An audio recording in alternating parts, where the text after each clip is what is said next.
चला तर मग मंडळी, आज मला केळीच्या झाडाला लागलेले हे सुंदर फूल दिसले. खरं तर केळाचे फूल इतके दिसायला सुंदर असते की बघता क्षणी मोह होतो. खूप जण म्हणतात की या केळीच्या फुलाची रेसिपी चवीला एकदम चविष्ट लागते, म्हणून मी हे केळीचे फूल घरी आणले. आता सर्वात महत्त्वाचा टप्पा म्हणजे फूल निवडणे. बघा, वरची साल काढली की आतमध्ये असे पांढरे शुभ्र छोटे छोटे फूल निघतात. हे सर्व फूल एका ताटात काढून घ्यायचे. पण हे फुलं थेट वापरता येणार नाही आणि आतमध्ये असलेलं छोटंसं कवळं फूल ते सुद्धा छान असं कट करून घ्यायचं. साईडला कट केलेल्या फुलामध्ये थोडे मीठ टाकायचे. एका छोट्याशा पातेल्यामध्ये टाकून त्यामध्ये थोडे पाणी टाकून 5 मिनिटं विश्रांती द्यायची. प्रत्येक फुलाच्या आतमध्ये एक लांबसर कडक दांडा असतो आणि वरच्या बाजूला एक छोटा पारदर्शक भाग. हा कडक दांडा आणि व्हिडिओमध्ये दाखवल्याप्रमाणे ती छोटी लांबसर पाकळी निवडून काढायची. हे राहिले लांबसर देठ राहिले तर तो कडक दांडा बिलकुल शिजणार नाही. तर सांगायचं तर निवडताना थोडी मेहनत लागेल, पण चव एकदम जबरदस्त होणार. जर हा कडक दांडा राहिला तर तो शिजत नाही आणि चावताना दातामध्ये येतो, त्यामुळे आपली रेसिपी चांगली लागणार नाही. आता या ठिकाणी सर्व निवडलेले फुलं मी या ठिकाणी एका पातेल्यामध्ये टाकून ठेवले. आता या ठिकाणी मी एक पातेलं घेतलं, त्यामध्ये 1 गडवा इतकं पाणी घेतले. पाण्यामध्ये थोडी हळद आणि चवीप्रमाणे मीठ टाकायचे. ही फुलं मिठाच्या पाण्यात भिजल्यामुळे त्यातील डिंक किंवा थोडा कडवटपणा असेल तर तो सर्व निघून जाणार. आता या ठिकाणी सर्व फुलं स्वच्छ धुवून दुसऱ्या पातेल्यामध्ये टाकायचे. खरं तर ही रेसिपी बनवताना थोडी वेळ खाऊच आहे. दुपारी किंवा संध्याकाळी हे फुलं आदल्या दिवशी निवडून ठेवायचे, त्यामुळे ज्या वेळेस तुम्हाला रेसिपी बनवायची त्यावेळेस तुमची घाई होणार नाही. आता या ठिकाणी मी सर्व फुलं पाण्यामध्ये टाकलेले. आता गॅस पेटवायचा. गॅसवर पातेलं ठेवायचं. 15 ते 20 मिनिटं झाकण ठेवून छान उकळू द्यायची. तोपर्यंत मी कांदा, लसूण, कढीपत्ता छान असा निवडून घेते. आता 15 ते 20 मिनिटं झालेले. आपले फुलं बघू कसे शिजलेले आहे, किती सॉफ्ट आणि छान शिजलेले आहे. आता याला एका साईडला ठेवून थंड होऊ द्यायचे. खरंच मंडळी, तुम्हाला ही रेसिपी थोडी जरी आवडली असेल तर लाईक आणि सबस्क्राईब करायला बिलकुल कंजूसी करू नका बरं.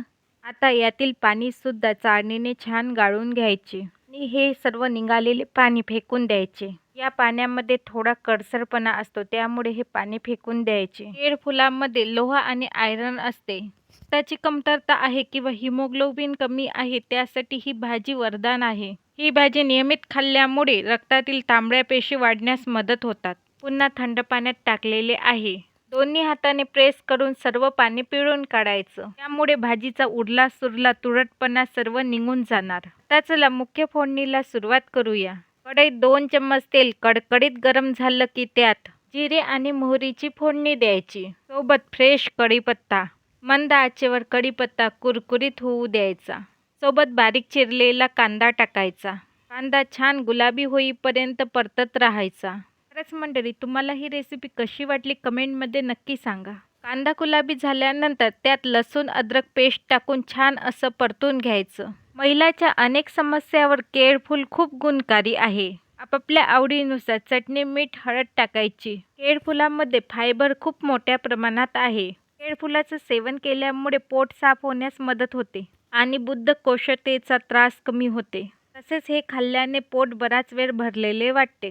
कट केलेला टोमॅटो टाकल्यानंतर टोमॅटो मऊ झाल्यानंतर ती छान शिजवून ठेवलेला हा केळ फूल टाकायचा. मंद आचेवर छान परतून घ्यायचे. तसेच ही केळ फुलाची भाजी खाल्ल्यामुळे पोट बराच वेळ भरल्यासारखे वाटते. या रेसिपीमुळे वजन नियंत्रित राहण्यास मदत होते. महिलांना दर महिन्याला जो पोटदुखीचा त्रास होतो तो पण कमी करण्यास मदत होते. आता या ठिकाणी झाकण ठेवून 2 मिनिटं वाफ द्यायची. बघा, आपली गरमागरम केळ फुलाची भाजी. सर्व वयोगटासाठी ही भाजी चालेल आणि या भाजीमध्ये औषधी गुणधर्म भरपूर आहे. तून अख्खा शेंगदाणा टाकायचा आणि हिरवा सांबार टाकायचा आणि छान मंद आचेवर परतून घ्यायची. खरं सांगू तर याचा सुगंध इतका अप्रतिम सुटला की भूक पुन्हा म्हणेल एक वेळा पुन्हा द्या. मी जर ही रेसिपी या पद्धतीने बनवली तर नक्की पोटभर खाल. ही रेसिपी थोडी हार्ड आहे, लक्ष ठेवूनच बनवावी लागणार. ज्यांना मधुमेह असेल त्यांनी आठवड्यातून एकदा तरी ही भाजी खावी. केळ फुलात नैसर्गिक अँटीऑक्सिडंट असतात. तर चुकली तर भाजी कडू होऊ शकते. मी सांगितल्या त्या ट्रिक वापरूनच भाजी करावी. मी ही भाजी बनवली, कशी झाली मला नक्की कमेंटमध्ये सांगा.